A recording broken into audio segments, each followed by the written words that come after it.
Hi everyone, আমি মৌলি। এটা আমার প্রথম ইউটিউব ভিডিও। আমি বর্তমানে এখন গুজরাটিতে আছি। এখান থেকে আমি আমার ইউটিউব জার্নি শুরু করছি। আশা করছি তোমরা সবাই আমার পাশে থাকবে। Thank you. হ্যালো এভরিওয়ান, আজকে আমরা ঘুরতে যাব সোমনাথ মন্দির। তাই সকাল সকাল পুজো সেরে নিলাম।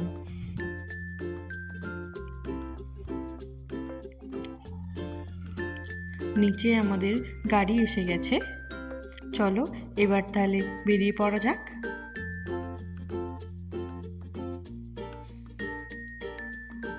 আমাদেরকে এবার যেতে হবে গ্রাউন্ড ফ্লোরে।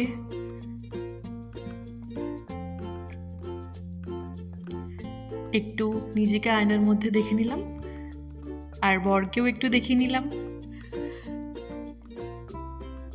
আমি রাজকোটের জজদানে থাকি। আমার এখান থেকে সোমনাথ মন্দির 230 থেকে 40 কিলোমিটার। প্রায় অর্ধেকের বেশি রাস্তা আমরা এসে গেছি। এবার লাঞ্চ করার টাইমও হয়ে গেছে, তাই আমরা লাঞ্চ করতে একটা ভালো রেস্টুরেন্ট দেখে দাঁড়িয়ে পড়লাম। এই রেস্টুরেন্টের নাম ছিল নবরং।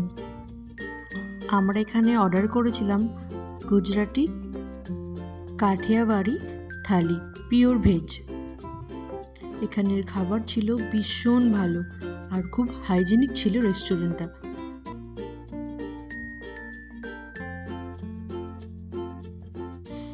আমাদের খাবার এবার এসে গেছে। তোমাদের সাথে একটু শেয়ার করে নিলাম যে আমাদের থালিতে কি কি খাবার ছিল।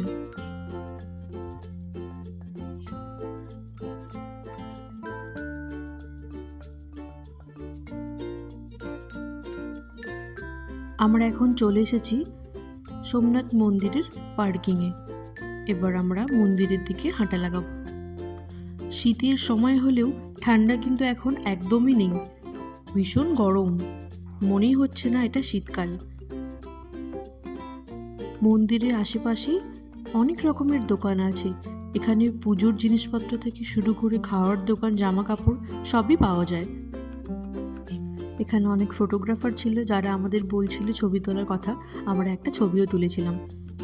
মন্দিরের ভেতরেতে ছবি তোলা বা মোবাইল নিয়ে যাওয়া কোনোটাই অ্যালাউ ছিল না, তাই মন্দিরের বাইরে থেকে তোমাদেরকে একটু মন্দিরটা দেখিয়ে নিলাম। ওই যে দূরে দেখা যাচ্ছে ওটাই ছিল সোমনাথ মন্দির।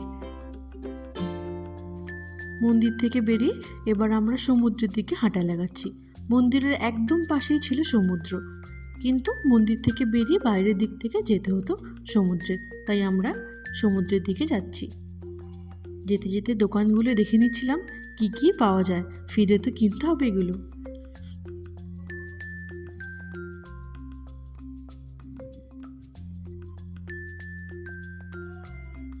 রাস্তার দুধারেই এইভাবে অনেক ধরনের দোকান ছিল।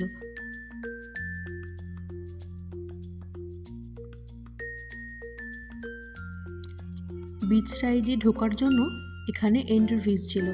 এন্ট্রি ফিস ছিল অনলি 5 রুপিস।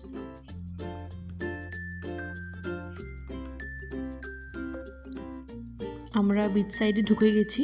এখানে কিন্তু অনেক ধরনের অ্যাক্টিভিটি ছিল।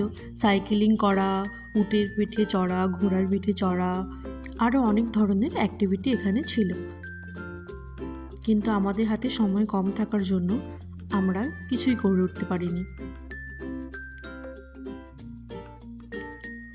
কিছুটা সময় বিচ সাইডে বসে সমুদ্র দেখে আবার আমরা উঠে বেরিয়ে পড়লাম, কারণ অনেকটা দূর বাড়িও ফিরতে হবে। মাঝখানে একটু ডাবের জলও খেয়ে নিলাম। বাড়ি ফেরার টাইম হয়ে গেছে, তাই দোকান থেকে টুকটাক কিছু কেনাকাটা করে নিয়ে আমরা বাড়ির দিকে রওনা দিয়ে দেবো। দেখা হচ্ছে পরের একটি নতুন ভিডিওতে। ততক্ষণের জন্য টাটা, সবাই ভালো থাকবেন। Thank you. Please subscribe, like and comment this video.